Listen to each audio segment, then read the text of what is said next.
Before we start, I mentioned there's a friend of mine who I met several years ago at the FBI National Academy, EJ, thank you. O'Malley from the FBI National Academy is one of their fitness instructors there. Is quite honestly, if you want to learn how to create a culture of fitness, I mentioned to him I really want to be able to figure out how to pick his brain in doing that because, again, I know a lot of people in here are law enforcement. How many are non-federal law enforcement in the room? Raise your hands. How many non-federal law enforcement in the rooms like to pick on people from the FBI? Go ahead, raise your hands, because I know we all do, right? We're always picking on the FBI for various reasons, probably because we're jealous in many respects. But the one thing I ask people, and I've been doing this for several years, how many of you that work in the field have seen too many fat FBI agents or obese, out-of-shape FBI agents? Anybody? It's rare, yes? Would you agree with that compared to, you know, at least the environment or the department I work on? And I think most people tend to agree with that. And the thing that I attribute it to as an outsider who had the opportunity to look in when I attended the National Academy and watch a lot of the new agent training there, is they do an outstanding job of educating their new agents on the importance of adopting a fit lifestyle and the importance that it plays into how they'll do their job, longevity, injury prevention, etc. And for whatever reason, they tend to retain it longer than those outside of the FBI or I'll say maybe even federal government, DOJ. I'm not sure why that is, but I just want to let you know, whatever it is they're doing, I'm going to try and figure it out, and then I'll steal it, patent it, and hopefully retire soon. But they do a great job.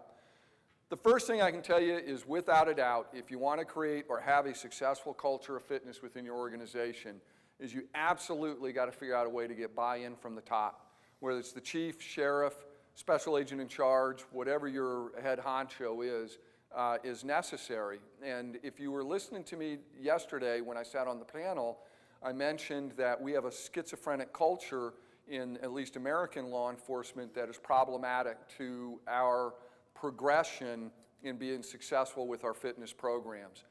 And this is one of the reasons, if not the reason, is the buy-in portion of it. And it goes one step further than just the buy-in, and that is that, unfortunately, these roles change. So you may have a supportive chief, sheriff, SAC, ASAC, whatever the case may be today, and you may get your program rolling along and you're doing well. 6 months later, a year later, there's an election, or they say or do something that upsets the mayor, or whatever the case may be. They're out the door. You have somebody that comes in that doesn't share that same mindset, those same values, and decides that, hey, you're spending X number of dollars on this. Well, I need that for my pet project, which is school resource officers or photo red radar or something like that, and there goes your money. And so what happens to our program? I mean, we tank for a while.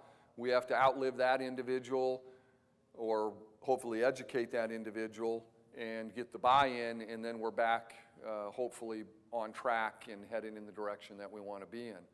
Now, how do you get the buy-in? That's the big question that I'll usually get, is people say, okay, we get this. I mean, tell us something we don't know. How do I get buy-in? And I mentioned this yesterday, and I'll reiterate it again this morning. The way to get buy-in is you got to show them what? Show them the money. That's it. Show me the money. That's what they want to see. That's what they want to hear, is what is the value of a program? Because again, and I know there's some federal folks in the room, sequestration, right? What's the first thing that goes? Training monies. Anybody else, non-federal? What's the first thing that goes when you started having financial difficulties in your communities? Training budget. It's low-hanging fruit. It's easy for us to, as administrators or senior staff officers, we can take that money and realize our cost savings that we're supposed to achieve, take it away, really no harm, no foul, other than you don't get any training. Now, your risk for not training and liability that's associated it may go up, but it's a calculated risk. And what we need to be able to demonstrate to our CEOs is that this really isn't the type of risk that they want to take. That they will lose or they will pay out more money in a period of time by eliminating their fitness programs and putting people at greater risk for injury and or retirement if they don't invest in them. And that's how we were able to get our program off and running. It started within our SWAT team, SWAT community. At the time, I was a lieutenant, and I was the tactical operations unit commander, if you will. So I had SWAT, K-9, EOD, and air support were all assigned to me. And I was looking at our risk management numbers and doing the budget prep for my commander at the time, and I noticed that we in SWAT were making up the lion's share of our workers' compensation claims, and it was costing us roughly $700,000 to $800,000 a year in workers' comp monies. And coupled with that, I was also looking at our physical fitness test, which was a little bit archaic. It had been the test that I took when I became a SWAT operator, which at the time was a 3-mile run in under 24 minutes. You had to do a bench press of 1.25 times your body weight. You had to do at least 15 pull-ups. You had to do 50 sit-ups in a minute, 50 push-ups in a minute were the minimum. And then we went to, originally the Air Force Academy. We ran an obstacle course up there called Jacks Valley. Then the military for a while wasn't allowing anybody on their base, so we had to go to Florence, Colorado. We went to the Bureau of Prisons, has a large obstacle course built around Supermax. The Alcatraz of the Rockies is what it's called. They have a 16 obstacle course on a 1/4-mile track there. So we would go there, and you had to successfully complete that in under 8 minutes. Well, we were losing about 70 to 80% of our applicants in the obstacle course, which was bothering me. I couldn't figure out why we were doing 15 pull-ups because it was definitely gender discrimination. We had 0 females that were passing that. And of course, I was hearing from everybody that was testing as applicants, why are we running 3 miles? Because I've never been in a 3-mile foot chase. We don't run 3 miles because we're in 3-mile foot chases. We do it for cardiovascular fitness, but trying to explain that to your average cop is an exercise in futility. It's like golfing. But I looked at that, and the two led me to start to try and figure out what do I need to do to change this to save some money, but also to come up with a test that we could justify and validate. So I looked, why do you think we did 15 pull-ups? Some of you are cops. How many of you have done 3 pull-ups on a call for service or a SWAT call or anything like that? Or 5? Why did we have 15 pull-ups? It's an easy way to measure upper body strength and endurance. Okay. That is if we're being noble, good people, which we're not. Why did we have a 15 pull-up standard? Some of you are SWAT guys, so be honest. It's what? Exclusion disqualifier of who? Women. I mean, if we're going to be really honest, when our SWAT team started in 1978, that wasn't exactly a great time for female officers to be involved in the profession, to be quite honest with you. There's a lot of discrimination against women in a predominantly male-oriented job. And certainly in the SWAT world, you weren't going to have women be SWAT officers. That was just non-macho enough. Pretty stupid. And it's a great way to get sued and have to spend a lot of money. But if we're being honest, it's one of the reasons that it existed. Well, needless to say, that was going to go immediately. 3-mile run. Why do we run 3 miles? As I mentioned, no one's ever been in a 3-mile foot chase, and if you have, you did something really, really wrong early on. Why 3 miles? Why not 1.5 miles? I mean, the Cooper test, as it applied to law enforcement, is 1.5 miles, but why do we have a 3-mile run? Anyone guess? How many of you could go out right now, and obviously this is probably a poor question of this audience because you're fit. You can go out right now, whether you're fit or not, put your head down and run a 1.5 miles, right? And probably do it in a pretty decent time. I mean, you might get sick at the end of it or otherwise, but a 1.5 miles is not all that hard to run. I mean, whether you've been training for it or not. I mean, I can get around the track 6 times and in a fairly decent time. But 3 miles, you have to train a bit. I mean, you can't run 3 miles in under 24 minutes in Colorado Springs at 6,000 feet above sea level unless you have done something to prep and train. So there's a little bit of a, do you really want it type of test or question involved in it? I mean, because if you do, you're going to go out and train a little bit in that type of thing. So that's why we had it. Those may sound like okay reasons, but they're definitely not good reasons if you're ever sued in federal court. So we went and looked, got with the NSCA, and we ended up with an entirely different battery of tests and an entirely different emphasis on how and what we were training. Because prior to that, all of our training was you kind of do it on your own. I mean, even with training, on-duty training time, what would happen is you'd have these cliques of officers that were all into the curls for the girls in the upper body, and then you had the guys that liked to run. And so the ones that liked cardio and running, they'd go do that. The ones that liked lifting, they'd do that. And we never got any better. When we went to the NSCA, the very first thing that I made a deal with Mark Stevenson when we started the TSAC program with me was, you set it up, you run it, I'll be the bad guy, and what you want, I will make sure happens. It's the only good thing about being in middle management in law enforcement. So I did. What'd we do? We made the runners do what? Lift. And we made the lifters do what? Run. And everybody had to do it all together. And it took a while to start changing that culture. But in doing that, where our real emphasis went to was this term functional fitness. Because realistically, do you need to be able to bench press 400 pounds? No. Is it nice if you can? Sure. If you can do it safely. As long as you have all the other components of functional fitness, as long as you have a good cardio base, range of movement, all those types of things. So functional fitness became our emphasis, and really the foundation of the functional fitness for us was an emphasis on core strength. We started doing a lot to enhance people's core strength. A variety of different exercises. Some of it was Olympic lifting for those that had the skills to do it. Those that didn't started with the absolute basics. I mean, it was truly a 101 tutorial for the dummies.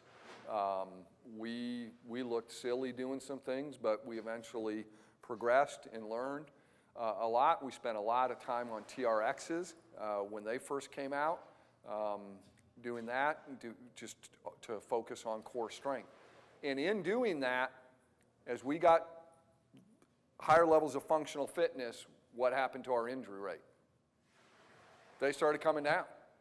And so for the first time, at the end of about 8 months of spending time at the NSCA, doing our programs down there, at the conclusion of that year, we had 0 back injuries. It was the first time in over 16 years that we had not had a single back injury of a SWAT operator. And then the next year, 0 injuries. The next year, 0 injuries. So what I did then is I went back to our risk management people. I asked the risk management to go back 36 months to break down the injuries that we had had and the causation and looking at it, and added up the dollars and cents, and with that was able to then go to our former chief of police and say to him, here's what we did, here's the money that we've been saving every year, can we go department-wide with this? He was obviously very, very interested because of the cost savings, but who do you think my biggest proponent was outside of the PD to generate some influence on the chief to support a department-wide mandatory fitness test? HR insurance / risk management / workers' comp. In fact, when it came time, when we finally got the approval, they ended up footing about a third of the entire cost. Just said, here's the money. We're happy to give it to you. So the buy-in is huge. It's all related to dollars, and if you can demonstrate that, and I would almost guarantee you everybody in this room can demonstrate cost savings if you know where to look to find the data on checking into injuries, injury rates, what your payout is, what your soft costs are in terms of man hours lost, how you're having to hire back to do staffing when you have those holes in your staffing models and things like that. You will be able to demonstrate and show the cost savings. But you absolutely have to have the buy-in from the top. So what did we do? Identify the stakeholders. Who is that? Certainly it's your end users, whether they're special agents, deputies, correctional officers, whatever the case may be, they need to have a seat at the table. For those of you that deal with unions, this is critical. We are a non-union state department. Now, we have an officers association that represents the officers. We invited them to the table right up front and told them, here's what our goal is. Now, understand that our goal was a mandatory fitness test where we're going to hold people accountable to the extent that termination could be possible. They could lose their jobs if they don't pass the test. So if you go to officer representatives and you say, hey, just want you to sit at the table because we may fire you or some of your people, it isn't necessarily the best way to deliver the poop sandwich. You may have to reword it and focus on what the real goal is. And what is the real goal of a fitness program involving law enforcement personnel? Ultimately, at the end of the day. Okay, we want to reduce injuries, absolutely, but this is a more a global categorization of injury reduction. What is it we want at the end of the day for our people? What? Overall health? Okay. Not save money, save what? Save lives. I mean, that sounds a little bit noble, and perhaps I'm giving ourselves a little more credit than we're deserving. But in all sincerity, yeah, I care about money, and that was the avenue that I used to accomplish my goal. But I'll be very, very honest with you. The thing that keeps me up late at night at Commander is when my phone rings at 1 a.m., what's my greatest fear? One of my officers has been hurt or killed. And anybody's ever received those phone calls, you only receive it once. From that point forward, anytime that phone rings late at night, you don't want to answer it. That's what worries me. And so what I feel like I have a duty to, the officers that I work with and serve with, is to afford them opportunities to be best prepared to deal with what they deal with on a day-to-day basis. Because they never know, and this sounds perhaps a bit dramatic, but those of you that have worked in the field or been around the field, you know this is absolutely true. That next call for service could be the one. It really could. And are we as prepared as we can possibly be? And we know anecdotally, and we're starting to know more statistically, that we do have officers injured at a higher rate if they're not fit, making difficult arrests. Because if you're fit, and we know, and the FBI did a great study a number of years ago on cop killers, that the number one reason given by people that killed cops as to why they killed that cop was what? Anybody remember? Because they could, but what was their impression of the officer? He was a wimp. Or she. I could take him. That's exactly it. I thought, when I looked at that officer, I could take him. And so they did. So I've been saying for a long time two things. It's better to look good than be good, and it's better to be lucky than good. But there's some truth to that. So being fit does play a role in officer safety. It's one of the things that we wanted them to understand and appreciate right up front, that our emphasis was an officer safety issue, and that the reason that we had an expectation for them to be fit, at least at a minimum level, was one, to both help themselves, but also to help the people that they're working with on a day-to-day basis. I'm not going to do you a lot of good if I'm on one side of the fence and because I'm out of shape and I don't have the strength or otherwise, I can't get up over the 6-foot fence while you're rolling around with the parolee who's had nothing but a high-carb diet and hours of exercise daily and fighting for your life. That's what we sold to them. Risk management and safety I spoke about, had them at the table. They obviously had a vested interest. They were going to pony up some money, but also they do tend to get the importance of the pay now versus pay later, and they're willing to make some investments. Obviously, they want a return on it. Work comp, medical insurance. Let me talk about medical insurance for a moment right now.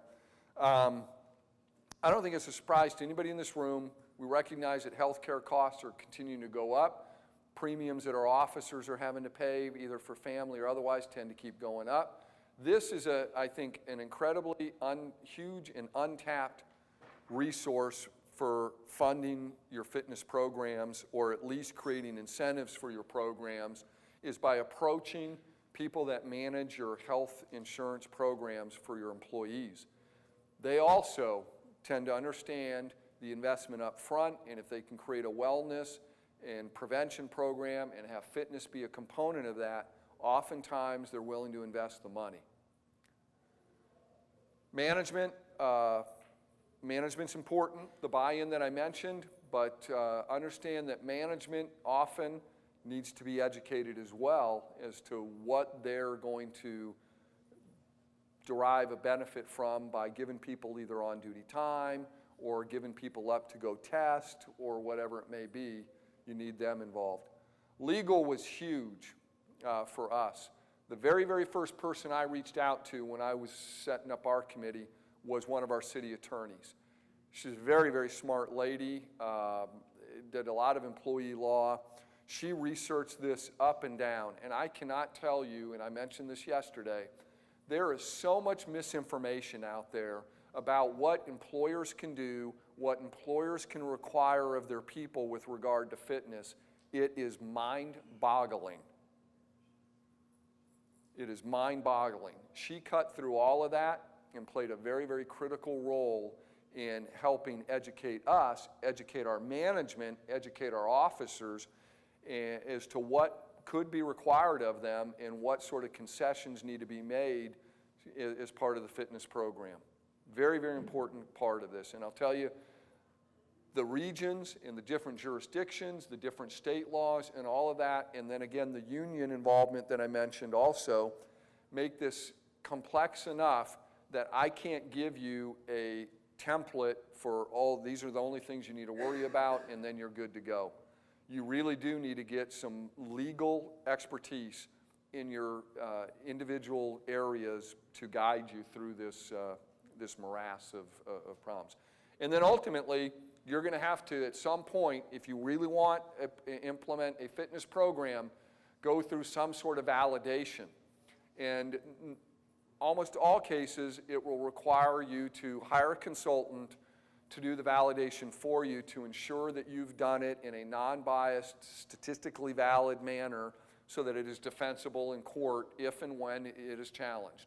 Now, is there anybody in the room that doesn't believe that if they implement a mandatory physical fitness test that they won't be sued by someone? Anybody? It's a given, right? It's not a matter of if, it's just when.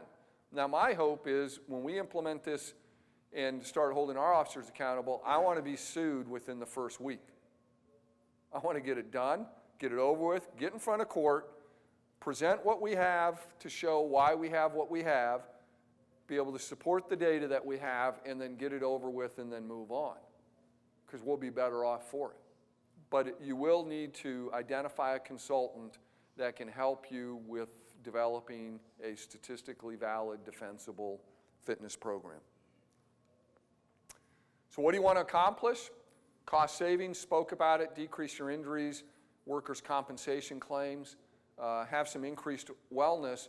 But this is another selling point, I think, to officers, is prolonged retirement. How many of you have that officer that no matter what is always pissed off at the world? We have them, right?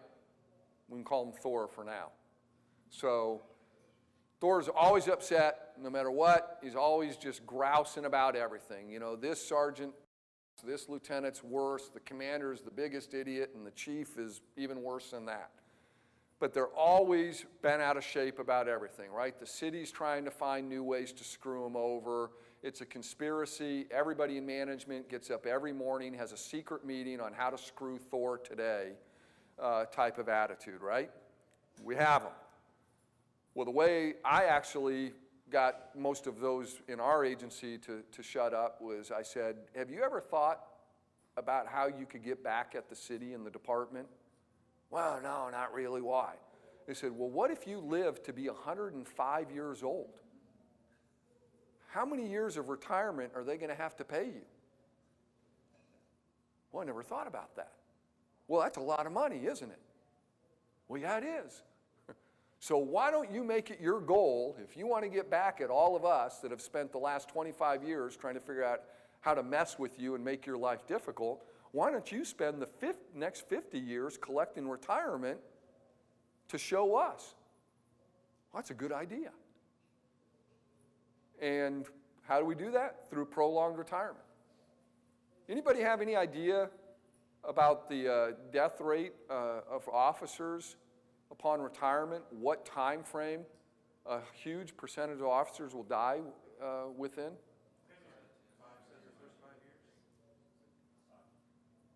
How about 18 months? 5 years certainly works, but it's a real short period of time. Now, to me, that is almost a travesty that we allow that to happen, that people that choose a very noble profession who for many, many years go into harm's way, serving their fellow citizens, doing, in many cases, a relatively thankless job, finally arrive at retirement, and for a variety of factors, stress, dietary issues, lack of exercise, whatever the case may be, some of it obviously hereditary, but they finally get to that retirement point and then they die within a few years after and never get to enjoy their retirement. To me, that is tragic. And I think it's preventable. But it's only preventable if we get people to appreciate the need for wellness, for physical fitness, and the role that it plays in that. And that, to a large extent, is our responsibility. EJ said something to me earlier today. He said, to some extent, not only are you fitness experts, if you will, but you really ought to be salespersons or ambassadors for wellness and fitness, because you do have that knowledge and that expertise that others don't, and if they had it, they might make different decisions or better decisions. And the way I equate it is this. At my level, as a commander, you don't get there unless you have that frontal lobotomy. Ask any officer, they'll tell you that. I mean, screw up, promote up. It's pretty much the way it goes. But in all seriousness, when I get up in the morning, believe it or not, I don't think about how I can mess with people during the day and make their lives difficult. How I can deny requests and say no to things knowing that it's just going to piss them off. I don't do that. I have too many other things to do. If I say no to something in most cases, what do you think the reason is? And it's not just me, but it's others in that type of position. There's a couple reasons, but this is one of them. We have to consider how it affects the organization. Okay. Organizational effects and things like that. But would ignorance be one of them? If I'm going to be honest. If I don't know something or I'm not well versed in something, or any of you for that matter, what's your normal answer to something? No, because it's the conservative thing to do, right? Self-preservation. If I say no, at least if I don't do it, I can't get blamed for it, right? Or how many of you are parents and have a young daughter or young son that are almost around the dating age? Raise your hands. Anybody? If they say, hey, I want to go out with Johnny or I want to go out with Susie, and you don't know who they are, what are you saying as a parent? Hell no. I don't know who they are. It's that not knowing something that causes you to have this protective, self-preservation, or protective attitude towards your children that causes you to say no. It's the same thing.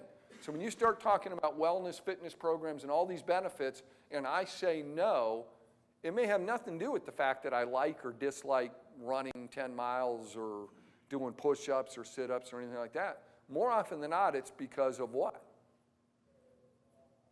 Ignorance. I just don't know. So we have, or you have, this attached responsibility to educate and get people to fully appreciate and understand as well. Because then they're making an informed decision. And it may still be no, but at least you won't be frustrated by the fact that it was no born out of ignorance. And there is some consolation to that. Mandatory testing versus voluntary testing. Pros and cons. What's the pro of voluntary?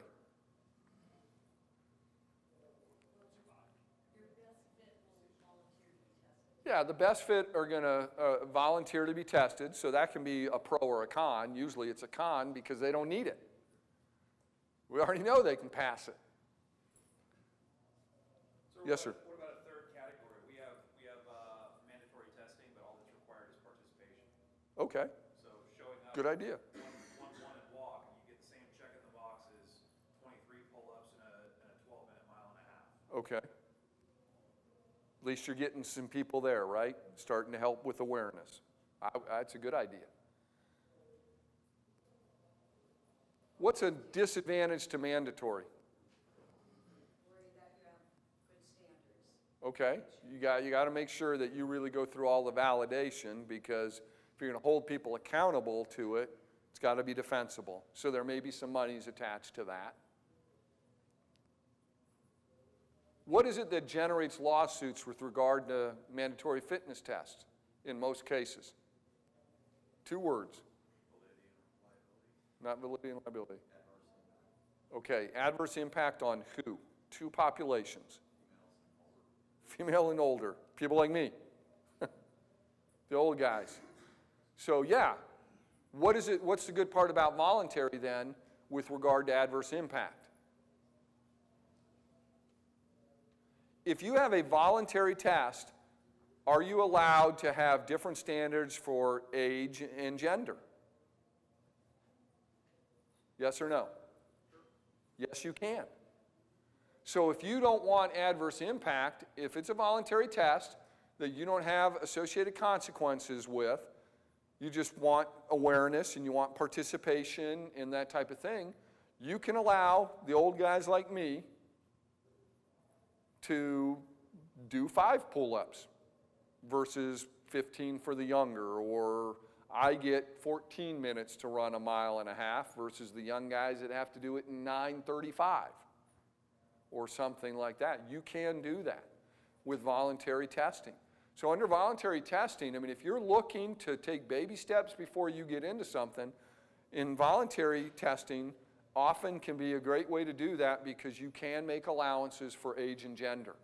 When you get to mandatory, where there are potential consequences or otherwise to it, under federal law, as I said yesterday, federal is exempt for it, but all others, it's the same job, same standard rule applies.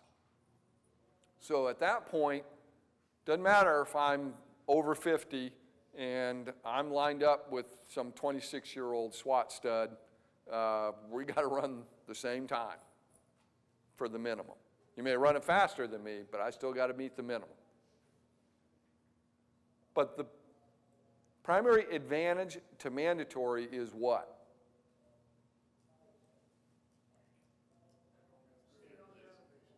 What's that? Everybody has to participate, but what's the real advantage to making it mandatory? What about standardization? Yeah, okay. There could be consequences. There can be consequences, which is what really motivates people to change, right? It's the big stick.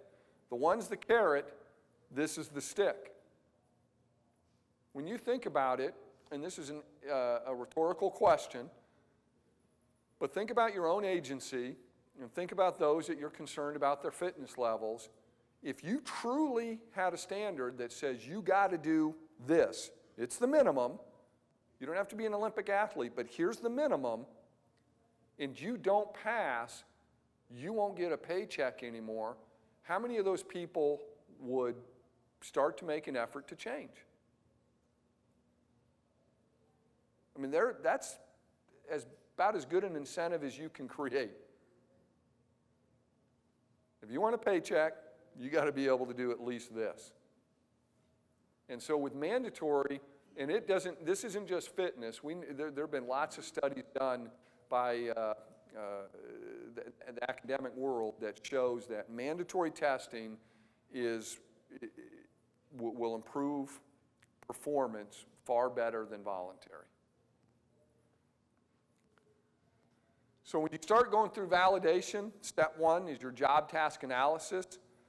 This is cumbersome. If you've never been through something like this, let me tell you what, this is where having some buy-in from your chief, your management, and your officers, your end user population is critical. Because when they do the job task analysis, part of it will be them filling out questionnaires, which are going to be in the 300 to 400 question range. How often do you walk 10 steps? How often do you pick up 5 pounds? How often do you pick up 10 pounds? How often do you pick up 40 pounds? How often do you have to push a car? If you have to push a car, how often do you have to push it more than 5 feet, 10 feet, whatever? And this goes on and on and on and on for 300, 400 questions. And that's what starts to form the basis for why you can require people to have upper body strength, to have muscular endurance, to have power, to have cardiovascular capacity, that type of thing. Takes a while.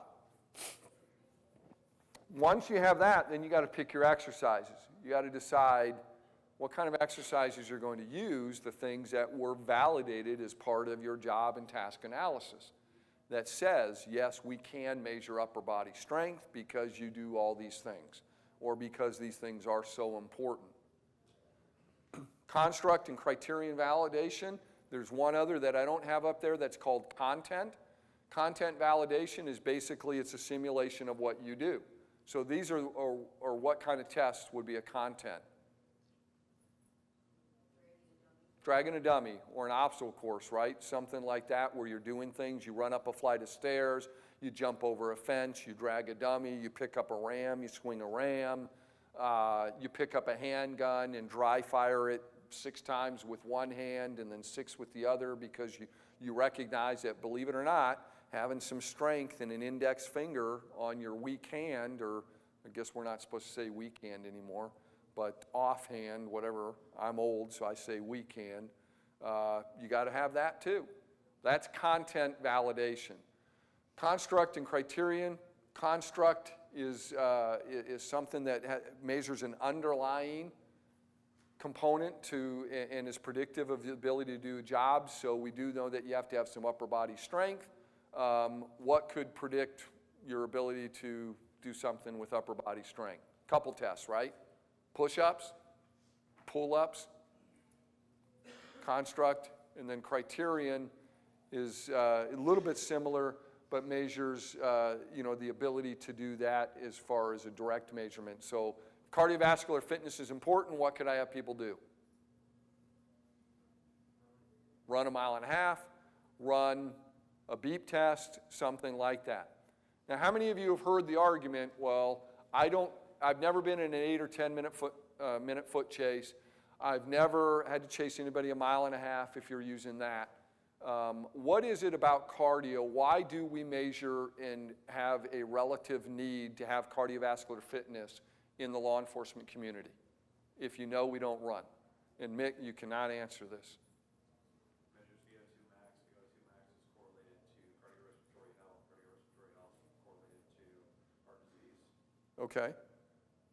But why do we really care? Because if you have an MI, it's not that big a deal to me.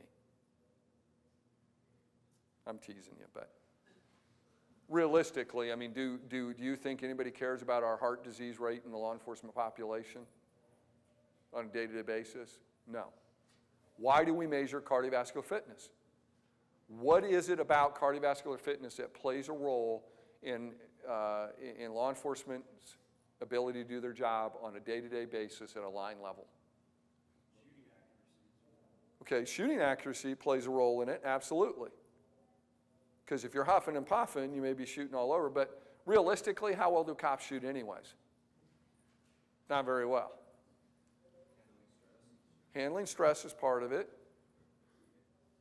but do I really care if you handle stress all that well? I can stress you out real quick, right? Because in addition, after pursuing somebody for a short distance, not a mile and a half, you still need the energy left over to subdue the individual. Okay. So you do need the energy over a long period of time. It's just not going to be available. Yeah, kind of. We want you to win the fight, but that's not a guarantee. Yes, sir. One of your colleagues in another session had a slide up there about heart rate response to the stress Okay. and how you react, how an officer would react. So the cardio, the more cardio fit, React how? not to get the tunnel vision. There you go. Things like Now you're in it. That's the reason, folks. What's the most important thing for us to be able to do? You got to be able to assess threats quickly and accurately. You can't shoot somebody with a cell phone in their hand. If someone makes a furtive movement or does something after you've been chasing them for a period of time. In other words, we need blood in the frontal lobe, and we know that heart rate and blood flow and all of that is a direct result of our ability to perform well with a high level of cardiovascular fitness. You can regulate that. Now, there are other things like experience, et cetera, which play a role in your body's ability to handle stress, handle adrenaline, and things like that. But fitness is one component of it also, and we can control your fitness level. I can't control your experience level and how fast you learn day to day on the job, but I can control. That's why we measure cardiovascular fitness. Implementation phases, awareness. Mentioned yesterday, that's what we did. We brought everybody in, 10 hours of awareness. They figured out what their blood pressure was, blood sugars, cholesterol levels, all of that. Told them how they could eat better, showed them how they can do a variety of different workouts in 30 minutes or less, showed them how to manage their finances, talked to them about suicide rates, talked to them about a variety of mental health issues, etc. But all of that was to give them a level of awareness. Then what we did is we went through an evaluation phase where everybody went through the test as part of coupled with the awareness, so they saw where they were at. So they had a true appreciation that if today we took the test, I may or may not have a job tomorrow, type of thing.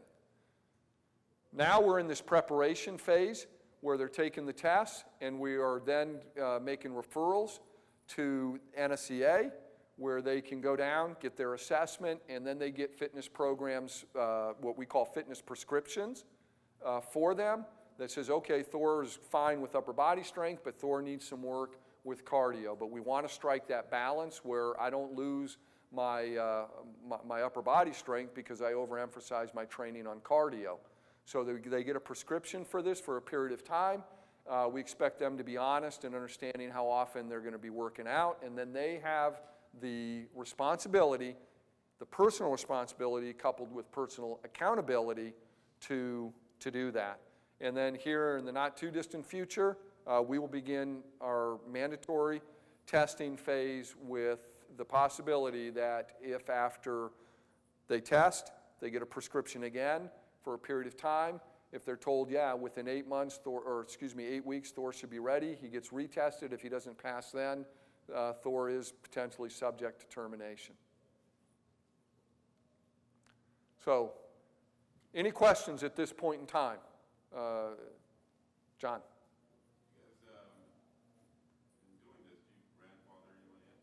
We do not grandfather anybody in. You got a 20-year officer, 23-year officer, been on the job that period. Do you get any flack or anything to that? What we found from our legal is it makes no difference whether Thor's been getting 20 years of great evals if he can't physically do the job, because our job description of a police officer requires us to do these physical things. It's written into the job description, and whether we have just now decided to measure and hold people accountable for it makes no difference. Because I would guarantee you that if you look at any of your policy manuals, there are other things in there that haven't been enforced, that if you got a new chief tomorrow that would say, oh no, I'm now going to start holding people accountable for doing this, they can do that. In your job task analysis and in the testing or working through that, aren't those officers also included in that so that they help set the standard? Yes. Yeah, when we did our job task analysis and selected tests, we purposely eliminated all tactical officers. All canine officers were not allowed to participate in that. Why?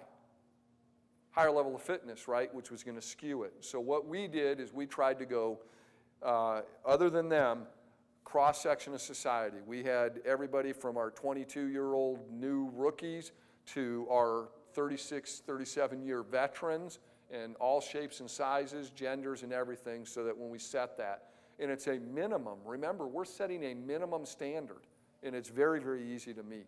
So, yes, ma'am. Eliminate whom? For our department, our dispatchers are non-sworn. They're civilian employees, so they were not part of this, and so they're excluded from that. Yes, ma'am. What do you think were some of the important things to get the officers on board? You know, you talked about getting all the hierarchy on board, but Yeah. you talked about the test being the big stick. What did you use the carrots? The carrots for our officers, one, were the officer safety. What we found is the vast majority of our officers actually wanted a standard. They were tired of having, Officer X not be able to do things. And if you spoke to them, they could give you an example at some point in the last year, 12 months or otherwise, where Officer X showed up on a call and just chose not to get out and chase a bad guy because they knew they weren't going to catch him and it wasn't going to end well. That frustrated the officers. But officer safety was the big thing, the wellness, and making them and educating them as to the effects of stress on their bodies and how physical fitness can combat the stress on the body, leading to longevity for their retirement. That was the big thing, is really getting them to understand we wanted them to live a long, long time. So, yes, sir. Do you allow your officers to work out on duty? Our SWAT officers are given time to work out on duty because we hold them to a much higher physical fitness standard than we do our regular officers. So we're somewhat obligated to do that just ethically. Legally, we don't have to do that, but currently we do not give our officers on-duty time to meet that minimum standard. We do have workout facilities in all of our substations that is available to them so they can work out prior to coming on shift or going off shift type of thing. That is made available to them, but not the time. Right now, we just don't have the staffing to allow it. I would love for us to be able to work to that, but it's going to be a little bit. We took a big hit about 3 years ago with our staffing because of budgetary issues. We're about 90 officers down where we're supposed to be. And it's going to take us a few years to hire back up to that. Yes, sir. Where did you find the consultant to do the validation? How did you go through that? Our lawyer found the consultant, and the reason we chose the consultant that we ultimately selected was because they had the best track record in federal court. They had never lost a case where they had validated a fitness program. And in fact, in some cases, they had been the ones court ordered to go into agencies to revamp programs and implement programs. And that's who we did it, is we did it through our legal people. Now, is that company Colorado-based or national? They're national. They're out of Bethesda, Maryland. What's the name? Human Performance. A lady named Deb Gebhardt is the one who runs it. Yes, sir. The standard now is it's a point-based system, so you ultimately have to come up with at least 20 points in 4 different categories. You do push-ups, you do sit-ups, you do the Illinois agility test, and you do the beep test. And so, depending on how many points you get in each category, but yeah, at some point you got to get a total of 20 points. And you have to get at least 1 point in each category. So you can't get 0, meaning if I do 0 push-ups because I already have enough points, that doesn't count. You're still going to fail. Is there progressive discipline with that, or is it? Yeah, I wouldn't say it's progressive discipline, no. What it is, though, is if, as I mentioned, if Thor fails, Thor goes for an evaluation and a prescription to succeed. And what we're doing is we're looking for, some of you in the audience type to be able to say, Thor's only 4 push-ups away. If he does this for 6 weeks, he'll be okay. And then we're going to test Thor again in 6 weeks. But ultimately what happens is you are removed from your duty assignment, where if you are currently in assignment that could require you to make a forceful arrest, once you fail, you come off and you go to what we call a limited duty assignment, where basically you're taking reports over the phone or that type of thing. That's a great motivator for getting people to pass, by the way. Yes, sir. Your new hires, are they the same? Same test for the new hires. It's the same test for incoming. Yes, sir. Why do you do the sit-ups for patrol officers, but you don't do sit-ups when you test the SWAT? That's a very good question. You know why? Because SWAT's a little more advanced, but the truth of the matter is, if SWAT gets challenged, what is SWAT going to be able to hang their hat on is to a plank test. Because right now, there's no data that says how many seconds of doing a plank is indicative of core strength. I've been having the discussion with graduate students that I've been here. If you want to write an article and make a name tomorrow, be able to correlate how many seconds of doing a front plank coupled with 2/3 ability to do side plank on each side equates to your ability to do 60 sit-ups in a minute or 50 sit-ups in a minute. Because right now, the accepted standard in court anyways is if you can do 50 sit-ups or more in a minute, you theoretically have good core strength, yes? Do you? We don't know, because sit-ups aren't necessarily very indicative of core strength, but it's accepted as a standard right now. The very best test, and what really happens, the real reason, the way we really assess core strength for our tactical officers is which test? Because you were paying attention, obviously. Which one? Do you know? Does anybody know? It's the body squat. Squatting 1.5 times their body weight with proper technique to a full parallel position is the best indicator of their core strength. Because if you can do that, and depending on how you are, and most of our tactical officers are weighing at least 175 or better, if you're squatting 1.5 times that and coming a full down, good technique, you've got good core strength. My hope is eventually we evolve from doing sit-ups to doing plank, but we have more science to justify why we ask someone to plank for 90 seconds in a front plank and then 60 seconds in a side plank each side. That would be the perfect world. Other questions? Yes, ma'am. Any other police departments around the country or world approach you about what you're doing?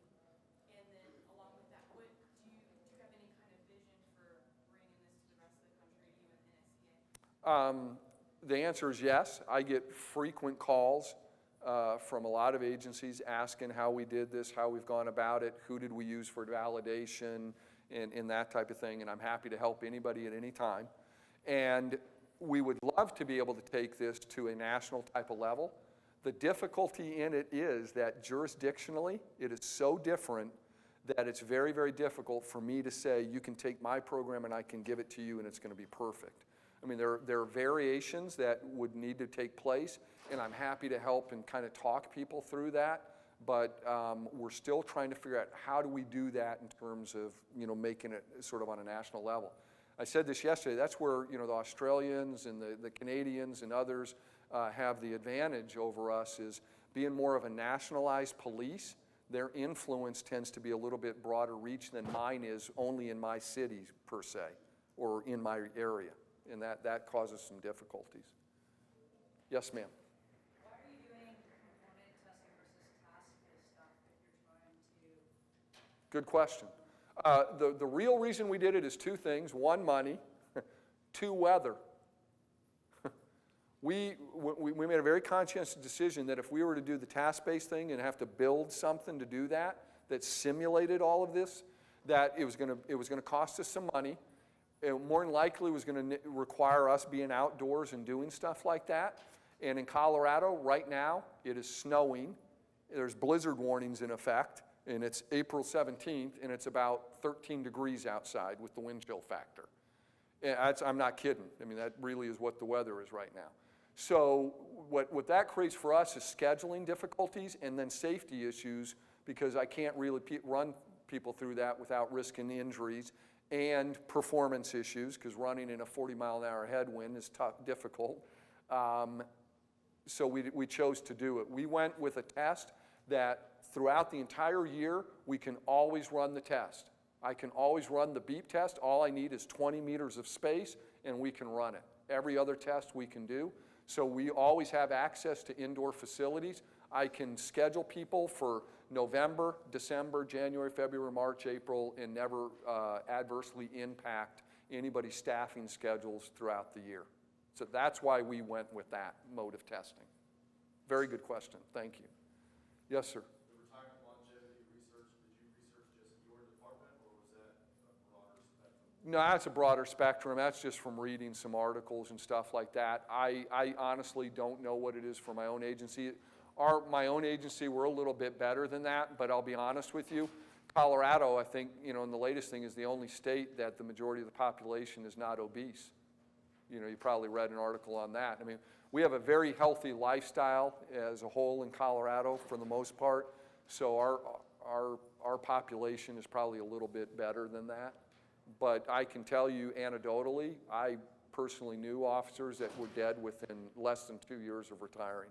Are you free to kind of release your references to those that you can call and say, well, what research material did you read, what articles? Yeah, I mean, I will tell you that we're not hiding any of that from anybody. I'll share whatever I can with you.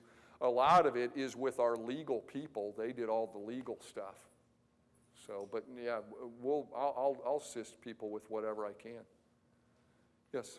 How do you screen your officers before they do the test? Is there a blood pressure screen or anything like that up front before they ask to do the test? I mean, that's a good question, and we really struggled with that, and the answer is no. And the reason for it is this, is what if they did have high blood pressure right now? They're still sitting in a cruiser doing the job, right? They could still end up in a foot chase in 5 or 10 minutes or making a difficult arrest or doing all these other things, so no. But what we do as part of this whole thing is on a different day, they still do get a wellness check with a nurse practitioner where they do check their blood pressure, their cholesterol level, and all those kind of things. And then that's part of what's called a reach your peak thing. And that, if by participating in that, they can still get a $300 credit towards their health care premiums. Other questions? Yes, sir. I'm an outsider. How hard is it for me to get an apartment within this township? It's more difficult as an outsider. I've had some great conversations with my friend Kelly from Miami-Dade.